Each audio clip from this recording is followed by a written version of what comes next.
Social మీడియాలో తనకు తిరుగులేదు అన్నది అల్లు అర్జున్ నమ్మకం. అది నిజమే. ఎందుకంటే ట్విట్టర్ లో ఓ సౌత్ ఇండియన్ హీరోకి లేనంత మంది ఫాలోవర్స్ ఉన్నారు బన్నీకి. సోషల్ మీడియాలో బన్నీకి సంబంధించిన ఏ వార్త అయినా హాట్ గా చలామణి అయిపోతూ ఉంటుంది. అలాంటి బన్నీకి సోషల్ మీడియాలోనే గట్టి షాక్ తగిలింది. తన కెరియర్ లోనే చెత్త రికార్డ్ బన్నీ వశమైంది. అల్లు అర్జున్ హీరోగా నటించిన దువ్వాడ జగన్నాథం టీజర్ ఇటీవల విడుదలైంది. ఈ టీజర్ వచ్చినప్పటి నుంచి కాంట్రవర్సీ నడుస్తూనే ఉంది. టీజర్ బాగానే ఉన్నా కావాలని కొంతమంది దురాభిమానులు ఈ టీజర్ కి డిస్లైకులు కొడుతూ అప్రతిష్ట పాలు చేస్తున్నారని బన్నీ అభిమానులు ఆక్రోశం వ్యక్తం చేస్తూ వచ్చారు. బన్నీ టీజర్ ని దాదాపు 50 లక్షల మంది వీక్షించారు. ఆ అంకెల కంటే కిందున్న లైకులు డిస్లైకుల పైనే అందరూ దృష్టి పడింది. లైకులు లక్షల్లో ఉంటే దానికి సమానంగా డిస్లైకులు కూడా వచ్చాయి. ఓ స్టార్ హీరో టీజర్ కి ఇన్ని డిస్లైకులు రావటం ఇదే తొలిసారి.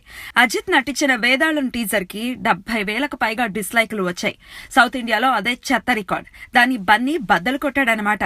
అయితే అన్ని డిస్లైకులు వచ్చినా వేదాళం హిట్ అయింది. ఇప్పుడు బన్నీ కూడా తన సినిమాని హిట్ చేసుకుంటాడా అనేది ఆసక్తిగా మారింది.